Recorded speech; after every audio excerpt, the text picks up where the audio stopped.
ishda bir hikmat degandek taqdir varaqlariga o'rnashtirilgan har bir batni biz varaqlamay o'tamaymiz.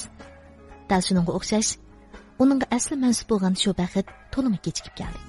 U zada qanday baxtdir? Diqqatingiz bugungi radio jurnal programmamiz o'rnashtirilgan Anvarjon Xo'ja Attekinning Xo'shnamning qizi mavzuliq hikoyasi bo'lsin. Xizmatga yangidan tushibla o'zimga taalluq uydan birini elishning ko'yiga tushdim. O'ltirsammi shu uy, mangsammi shu uy. Chunki oliy maktabni bitiribla turli ishga o'rinlashtirish imtihonlariga navbat o'tkazmay qatnashish, o'tamay qayt tizimlatish degandek odamni harg'izib etadigan, qattiq o'ylantiradigan ishlarga kirishib qilib, yeshimning bilib-bilmayla muhabbatlashadigan, to'y qiladigan yoshdan o'tib ketganligini sezib qoldim. Mana endi xizmatga o'rinlashdim. O'rinlashgandimi nahiya markaziga hammaning ko'z tushadigan, hammaylan ishlashni, yo'tkil bilishni orzu qilgan. Jafosi oz, sharoiti yaxshi, kun bo'yi bekotigidek o'ltiradigan yerlik tazkira ishxonasiga imtihon berib o'tdim. Necha vaqtdan beri opam bechorning meni o'ylayolmay, o'ynashga ma'qul keltirolmay, to'liq qaqshab, sal-pal yerib yumilib qolgan eg'izi endi biraqli jonlanib ketdi. Hadislar ishga ochamnimi, hatto yeznalarimni ishqa silib, meni har tarafdan qamal ostiga oldi. Dadam burilib tugab ketgan. Opam bo'lsa yashnab qoldi. Men xizmatga tushgandan beri u o'zi yolg'izla yezi bozordagi uyimizda qoldi. Men bo'lsam idordan ko'z tipagan to'g'u katigidek kichkina bir eg'iz yotoqda yetib qo'yapman. Opamni kunda yo'qlab turish, uning bilan osh tomoqda doim birga bo'lib, yiriqini yaqin qilib berish imkoniyatim yo'q deyarlik. Faqat har juma kuni ishdan tushib, mashinada 2 soatcha o'ltirib, ko'z bog'langanda ondan uyga yetib bora olaman. Men bolalarning kichigi, uyimizning to'rigi, opamning bir dona go'hri, ko'zning qarchig'i. Har qancha tosh yig'ir, vafosiz bo'lib ketsammi, opamni kelinlik qilmasam, uni bir omonlar bilan qishimga akilib elib, roziligini ilib olmasam bo'lmas. To'y qilishim uchun uy olmay bo'lmaydi. Mana bu mening uy ilishga oldirishimdagi sabab. Uyni keyinroq olsammi, hozircha to'y qilib ijara uyda o'ltirib tursam bo'ladi. Menga kuyinib, shundoq maslahat ko'rsatganlarmi bo'ldi. Lekin ijara o'ltirdim deb qachongacha haqning ko'ziga qarab o'taman. Hozir shaharliklar emas, dehqonlar jinda o'tmishdiki xon podshohlarning o'rdasidek ozoda, ko'rkam uylarda o'ltirdigan bo'lib ketdi. Shahar degan ular uchun qo'g'iliqning yo'li. Uyda aramlarda ot, harva, traktor deganlarga bir yoqda qolsin, qo'sh-qo'shlab motosiklet, hatto mashinalar bor. Hammasining qo'llarida yanfon, qo'tan-qo'tanlarda kala qo'y. Tarozi go'shi chivinning ishi deb qo'yishdi ular. Ko'ktat degan bog'larda tayyor. Tuxum degan hamon-hamon donlashib yurgan mekyallarning qo'sig'ida liqqida. Mana emasmi? Shunga menmi o'zimga tushliq, bak cho'ng bo'lmasimi, bakmi kichik bo'lmasimi, kelgusidagi bir xotin ishga bolamni patqizalg'idek. Televizor ko'gash mo'ngdishib o'ynashib, hayotning payzini suraligidek bir uyga mustaqil ega bo'lishim kerak. Buning uchun cho'qim uy ilishim kerak. Mana bu mening yaqinda bu yanqi o'ltirsam qo'psam qildigan xiyolim, arzuyim. Yo'q, xiyol arzu emas, qat'iy irodam.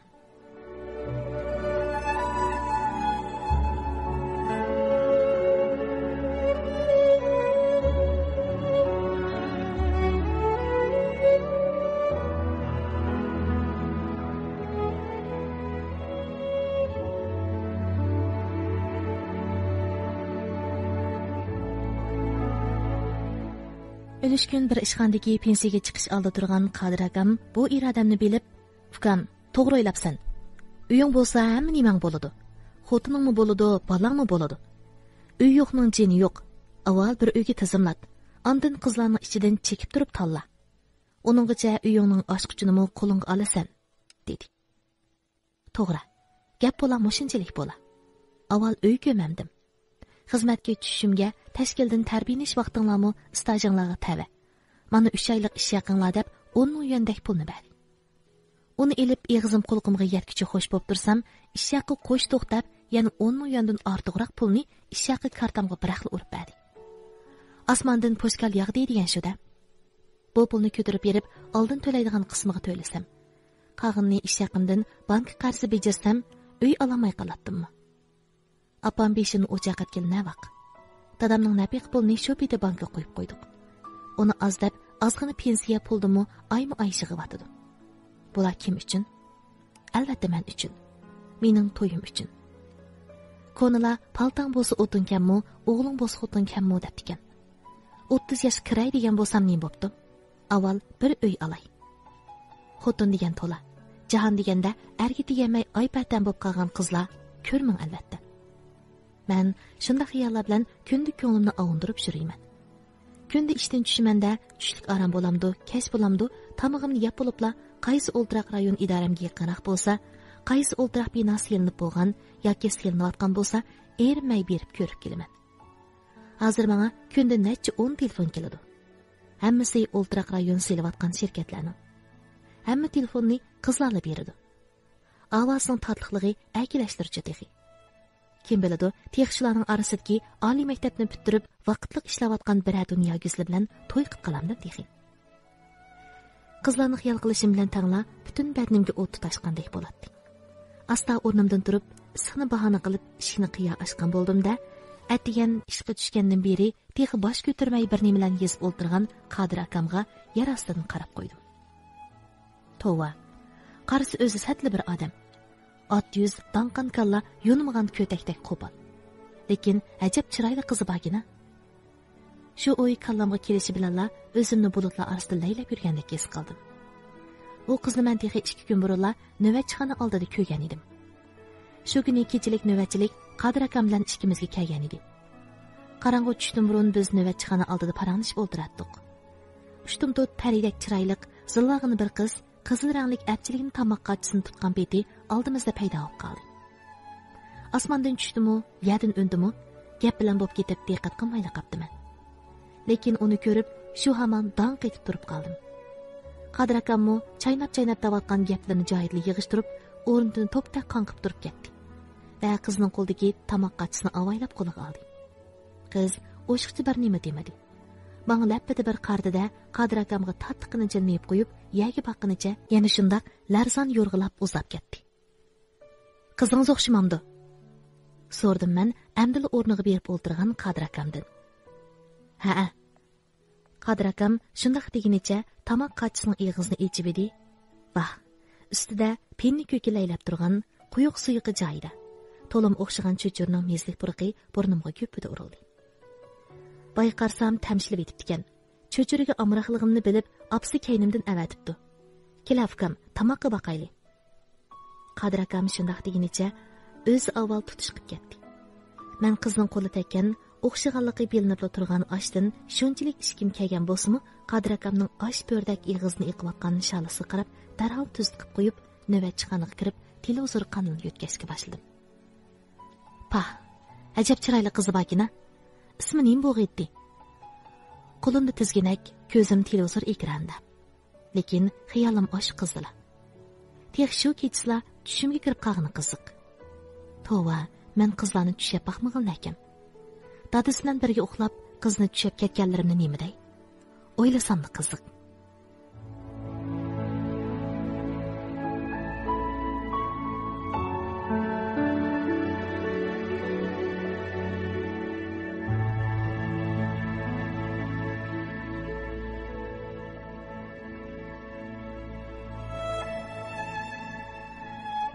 Xiyol bilan bo'lib Qodir akam qaragan beti texchi o'ri turg'unimni to'ymay qolibdiman. Kulki ovozim anglangandilar, cho'chib o'zimga qaytdim va almon-talmon joyimga berib o'ltirib oldim. Cho'nqur bir nafas elib olgandan keyin beshimni asta ko'tarib qarsam, Qodir akam burnining ustiga tushib qolgan ko'zoynak ustidan texchi men qarab o'ltiribdi. U mening qarg'inimni ko'rib, eg'ir bir tindida beshini astag'ini chayqab qo'ydi. Qodirga bir ish bo'lmagandi. So'rdim men hech nimani bilmagan qiyofatga kirib. Ukam, o'zingga birim bo'lmagandi? Qodir akam bezangligimni qapliga ilibmi qo'ymasdan yondirib savol qo'ydi. Kelganda xeyli tuzukli bolating, mush kunlarda bahil charchab ketyaptamsan nima? Nima amal? Faqat yejibni qo'ydimda, shu an ish ustimga engishib, qalamni qo'limga olgan bo'ldim. Qizi nima ish qilgandi? To'y qilganmidi? Bo'lsa, mushu odamning qizig'ini o'yinlaligan bo'lsam cho'kashki. Pah, nima degan chiroyli qiz-a? Bu o'y xiyolimdan ketish bilanla Qodir akamga o'g'irliqcha yana bir qarab qo'ydim. U qaytadan yezishni davomlashtiryapti. Yo'q, cho'qim to'y qilmadi. To'y qilgan bo'lsa, shu kamdimi o'z uyida o'ltirmay, dadasiga tamoq to'shib yuramdi. Uning ustiga to'y qilgan bo'lsa, yengidroq qilgan bo'ladi. Chunki u qiz ko'p bo'lsa 24-25 yoshlarda bor. Yengidan to'y qilgan kelinchak degan paridak yasinib, butun oltin jabduqlarni usti beshiga ortib, ko'z-ko'z qilmadi. Yo'q, cho'qim to'y qilmadi. Shu kundan boshlab ichimga yana bir o't tushdi. Qaraganda bu o't oldinqisimi yomonroq, oldinqisidimi kuchliroq tek turadi. Biroq bu o'tga kirish uchun yana boshdagi o'tga sakramay bo'lmaydi. Shuning bilan uy ilish irodamni patroq o'zil kesil ishga oshirmoqchi bo'ldim. Yana uy ko'rish uchun ketyapman. Yenimda ashu qizdakli kelishgan, ashu qizdakli chiroyli bir qiz qushqashdek vichirlab, paydak hamroh bo'lyapti. Ovozim shu qadar yaqinliq. Biroq men olamda ming kishi, ko'ngilda bir kishi deb uning ancha iltifot qilib ketmadim. Mushu aka. Qiz meni allaqachon putib, ishlatilishga topshirib olingan bir o'ltiraq rayonning ichiga boshlab kirib, chatdagi binoning eng ustungi qavatiga, ya'ni 6-qavatga kelib chiqdi. Men qizning orqasidan ishtoatchan qo'ydak agishib uy ichiga kirdimda, har bir eg'iz uyga tafsiliy qarashga boshladim. Boy deganimdek uy kulmi 85 kvadrat metr aka. 2 yotoq, 2 mehmonxona, tozliq uymi o'lchanlik. Eng muhimi kun nuri to'liq tushdi. O'ltiraq rayon yasli, boshlang'ich maktabga yaqin, xalq maydoniga yaqin. Qiz qo'liga yanama ko'proq mukofot ishaqi elishni umid qilib, uyning tezroq qo'ldan chiqib ketish uchun to'xtamay vahizlik qilmoqda. Men uningga kulimsirab qarab qo'ydimda, o'zim qiziqqan bir savolni so'rdim. Ajab shundoq turib, bu uyni hech kim olmabdi? Qiz o'ylamag'ali savoldan mangdab turib qoldi. Amaliyotda bu ancha muhim savol emas edi. Chunki o'rni yaxshi, bahasi muvofiq. Ko'limimi ko'nglimdagidek bu uyni men ichimda allapurun setib olishni qaror qilib qo'ygan edim. U faqatla qiziqishdan so'ralgan savol edi xolos. Endi qarang aka, men yangidan ishga tushgan. Qiz nima deyishni bilmay tushuntirishga boshladi. Bu uylar butkilimi 3-4 yil bo'pti. Setib olganlarmi ko'chib kirib bo'pti. Lekin bu shuningdek setilmagan uylardan bir ikkisini bor ekan. Hammasi 6-qavatda.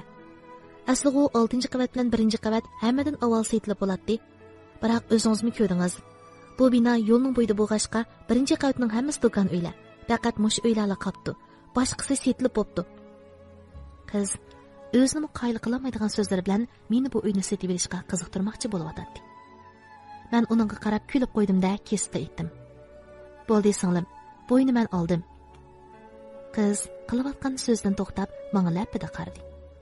Ko'zlaridan hayronlik, ta'jub chiqib turadi. Men endi uydan chiqib, teyiqchi ichida turgan qizga qo'limni sundim. Qani, oshqushni bering. Men bu uyni tezroq bezatmasam bo'lmaydi. Amdula po'sig'idan atlagan qiz gapini anglab, yana turib qoldi. Oshqushni hozir bagil bo'lmaydi aka. Avval to'xtam tuzdigan, pul topshirdigan, rasmiyat bejirdigan ish, andin qizning andinlari tugicha men yana taqat qilamadim. Amsa tezroq bo'ling, to'xtamni shayli. Andin pul topshiray.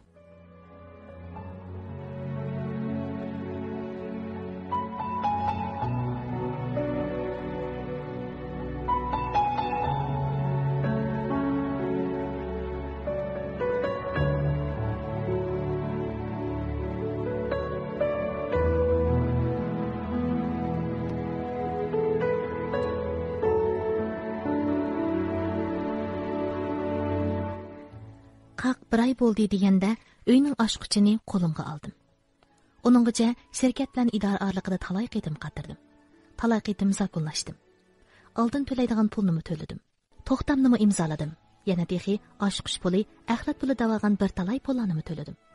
Endi faqat bank bilan shirkat orasida chepib yurib, bank qarzi bejirdigan ishlar qolgan edi. Lekin uyni sinatlashga pul qolmagan edi. Qanday qilsan ukam? Dedi Qodir akam dard almimni anglab ich ag'irtgan talaffuzda. Anglasam uynimi bir bilan yerni ilibsan. Seni bir kim uyni zinnatlimsang bo'lmaydi demagandan keyin avval eshik beshiklarni o'rnatqizib, sun'iy gilamdan 8-10 metr kesib selib, oshxona bilan tozliq uyning tomdirig'i chaqchuq deganlarni chopiltibla ko'chib kiravermamsan. Bir ton gaz, bir tal gaz o'choq, bir tal ambal, bir tal qangroq osongli bo'ldi. Qag'ini oldirmay qilolmamsan. Men Qodir akamning maslahatini to'g'ri topdim va shu bo'yicha qilib turmoqchi bo'ldim. Lekin uning Anlasam baland yerdan uy ilyapsan degan gapiga sal hayron qoldim.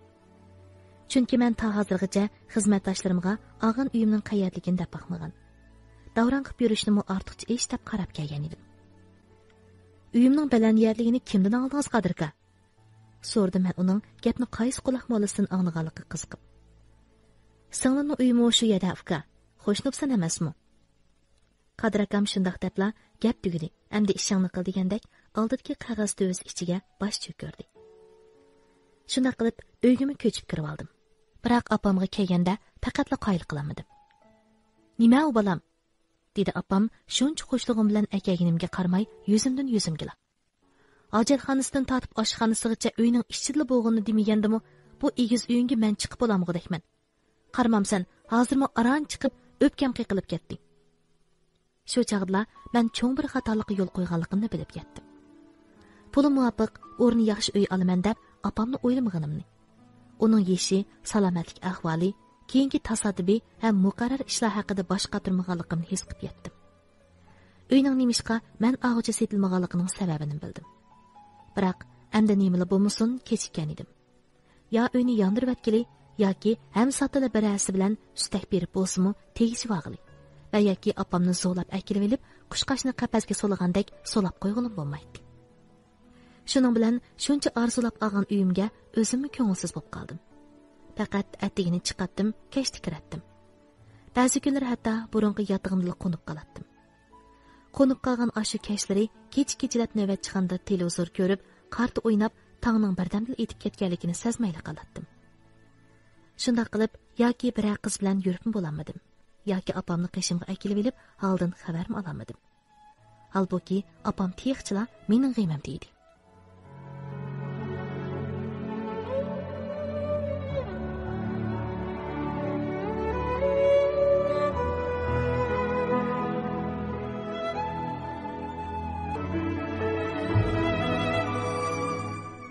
Ukam, ishlaring qanday bo'lyapti? deb so'rab qoldi bir kuni Qadir akam charchagan ko'zlarini chimiqiltib turib. Uy og'limi uzun bo'lib qoldi. Endi xotinni olamiz deb ketganni. deb xo'donishdim ichimda. Olaman debla olaman. Nemish qolmaydim. Ko'zim Qadir akamning ko'zi bilan pichoq bisdak kesishib o'tdi. Uning hech bir ifodasiz chiroyi meni zanglik qilgandek ko'rinmaydi. Shuning bilan g'o'shida kelgan ochchig'imni qayoqlardir cho'rib yetib, darhol yeyjaydim. Olaman Qadirka, olaman. Shu hech menga loyiq bir qiz uchray demaydi. Qadir akam birdilla kulib ketdi. Sana loyiq qiz bol deganning peshonasida qashqi so'maydi ukam. Ya o'zi kelib sana men e'lon demaydi. Qarsam uyingga borsan, ishxonaga kelasan. Mundaq bir odamdan olish baqaymi demaydi ekansan. Ko'chalarga chiq, yosh bolalar bilan aralash ukam. Restoran, to'y to'kinlarga bag'in. Hech bo'lmasa saboqdoshlaringga bordi. Shularning orasida qizlar bordi. Hammasi aytib ketmagandi. Seni ukam. Qarag'anda maktabda muroyibdek o'tib ekansan-da. Biz yosh vaqtimizda bag'u ukam, kunda 5-6 qizni kaynimizga sap yuratdik. Men Qadir akam hayronlik bilan qaradim. Shu tapda shuncha cho'ng sifat, kam so'z bu kishi ko'zimga to'limi shalla qiyofati zohir bo'lib o'tadi. Shuning dadini tatib, o'zing sat bo'lsang chiroyli qizga dadi bo'lib ekansan-da, dedim ichimda.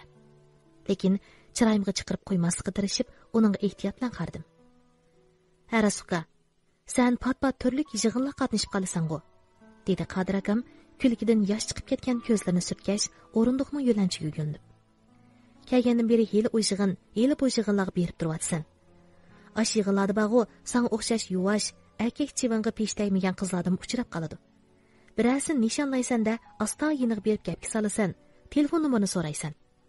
Ertasi oqshomlar telefon qilib, uchur yo'llab tursan. Qizval deganning tatliq gaplarga o'shi yo'q.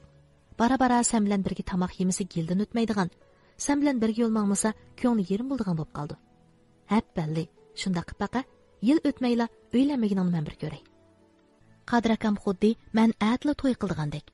Ashu to'yimda qiynib bir o'ynab oldigandek qo'llarini ishiqlig'inicha oldi kayniga tavinib qo'ydi. Ras, men xuddi atli to'yim bo'ldigandek his hayajonga cho'mdim. Lekin boshqa birisi bilan emas, dal mushu odamning qizi bilan to'y qilish xiyolini qildim. Qadir aka, sizning necha qizingiz bor? So'rdim men, texchi o'z planidan o'zi huzurlanib, ko'zlarini yerim yumg'inicha lingshib o'tirgan Qadir akamdan tuyuqsizlab. Qadir akam o'rindiqdan ling'ida qanqib, ko'zlarimning ichiga qarab chekchaydi. Nima deding? Men shu an qamlashmaganda bir gapni qilib, uning g'ururiga tegib qo'yganligimni his qildimda, darrov tushuncha berishga boshladim. Voy ya Qadir aka, men shu necha bolangiz bor, uning qanchasi o'g'il, qanchasi qiz, shuni bilib boqay degan. Qadir akamning lipildab turgan burun taraqlari, texmi qardab ketgan chiroyi asta-asta asli kelishga boshladi. Men qilgan xiyolimning chinib qolmasligi uchun o'yinni yana muvoyiga yetkazmoqchi bo'ldim.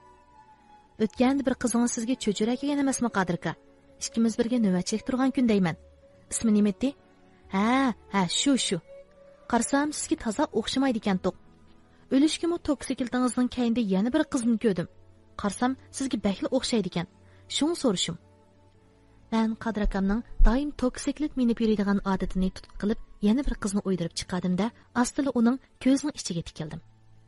Shuning bilan tangla yuragim o'ynashib ketdi. Nimali bo'lmasin, bir chamida ikki paxtak so'qibdi degandek, hech bo'lmaganda u qizning ismini bilib olgan edim. Vah, gul qiz. Ismi nimancha chiroyliqdi bu qizning. Ko'zlarim ixtiyorsiz qisilib ketdi. Degandek, Qadir akam tezla burun qalti qaytida birdila kulib ketdi. To'g'ri deysan, ukam. U qiz deganingdek opsidan ko'ra menga bakrak o'xshaydi. Lekin ashu mijozda opsining o'zila shunchalik johil, qilaman deganini qilmay qo'ymaydi.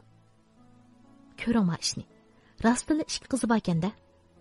Turibli ko'z oldimga Qadir akamning birisi to'limi chiroyli, birisi to'limi sat ikki qizi keldi. Chiroyli qizi albatta gul qiz edi. Sat qizning chiroyini bo'lsa, tuzuklikni faraz qilamadim. U bir bo'lsa Qadir akamning o'zi bo'lib ko'rinadi. Bir bo'lsa boshqacha bir qiz bo'lib chiqadi. Bo'ldilar, dedim ichimda. Kim bo'lsang bo'lmamsan. Ish qilib, menga gul qiz bo'lsa bo'ladi-ku. Lekin men yana ismi noma'lum qiz to'g'riliq o'ynashdan xali bo'lamadim. Rostila chiroy dadisiga, mijozi opasiga o'xshasa, haqiqatan badbashir ekan-ku. Tova, Qadir akamning ko'zi saq odamning hech qaysi chiroyli emas. Opsidek joyil, qilaman deganini qilmay qo'ymaydigan qiz bo'lsa, bundaq mijozli qizni xotin qildigan odamning baxti qanchalikmi ichila, ha? Shunda qilib, suhbatimizning mushiyada uzilgan bo'ldi. Biroq kun o'tib, oy o'tib, menga yolg'izchilikning dadi bakli o'tligil turdi. Qishmi kirib qoldi. Uyga borsam to'tdim. Yataqqa kelsam sovuqdim.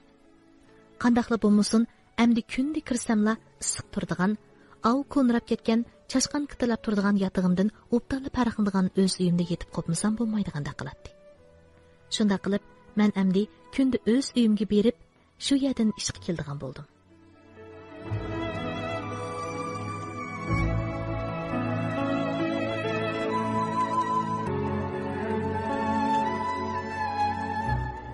Bugun mu ishdan tushib, shu bosh og'riqining to'rtkisida bir dasab, ikki dasab uyim joylashgan o'ltiraq rayonning oldiga keldim. Lekin keldim-yu, shu hamon cho'chib ketdim. Chunki oldimdan to'g'risi darvoza oldidagi uyon-buyon o'tishayotgan kishilar, qo'g'lashmoq o'ynayotgan bolalar orasidan qip-qizil mamoq chopon kiygan gul qiz guldek echilib, quyoshdek parlab chiqib kelyotdi. Men uni ko'rib, ko'zlarimga ishonmay turib qoldim. Ya oldimga, ya kaynimga inishni bilmaydim. Men darhol o'zimni o'ngshab qadamni rostildimda, oldim qarab mazmut qadam tashladim. Biroq qizmi men qarab udilib kelyotdi. Faqat bo'lmaganda uni yondab o'tib ketmoqchi bo'lib, ishtik yonga o'tib yo'l bo'shatishga hozirlandim. Qiz udil oldimga kelib to'xtadi-da, beshini yerim egib, to'liq nafs holatda salom qildi. Men osmondan to'kida tushib qolgan odamdek, azaldan boshqalar bilan salomlashib boqmagandek, intayin afsiz, intayin palapatish bir holda to'diqlab qoldim. Qilgan javob salomimni salomga o'xshamaydi qoldi. Uyga qandoq kirdim, beshim bilan mangdimmi, putim bilanmi, buni bilmayman. Xuddi beshimni oshu gul qiz, oshu guldakli qiz chaqpilakdek piqirtib atgandek. Ichimda bir dunyo, bir bog'cha, bir daryo. Shunchalik hayajonlandim. To'xtamay allaqandoqdir naqshlar g'ingshdim, sahrdim, mangdim. Lekin shunchalik vaqirg'im bo'lsa-mu vaqiryamaydim. Chunki bu degan bino uy. Birla vaqirdimi bo'ldi, yilli olamni ma'lum qilgan bo'laman. Shu salomlashdan keyin ichimdagi o't texmi kuchayib ketdi. O'ltirsam qo'psam xiyolimda gul qizlar. Na xizmat, na boshliq, na xizmatdoshlarim. Hech qaysi xiyolimga kirib chiqmaydi. Afsus, shuningdan keyin ko'chalarga shuncha zang qo'ysammi, gul qizni asla uchirtamadim. Shuning bilan uni o'zim izlab ko'rmoqchi bo'ldim. Qadir akamdan qizingiz uydimi, uyingiz nada deb so'rashning aslo o'rni yo'q edi. Uni nadan izlashni bilmaydim. Shunda qilib kunda ishdan tushibla ilgari berib baxmagan o'y ko'cha, do'ng ko'cha, kiyim-kechak do'konlari, maktab, korxona, oshxona ish qilib uchrab qilishi mumkin deb qaraganligi joylarning hammasini cho'ylab baqadigan bo'ldim. Hatto lampon, rangpez degandek azaldan xo'shim yo'q turuqliq shu narsalar sotilgan do'konlarmi nazarimdan chetqanmadi.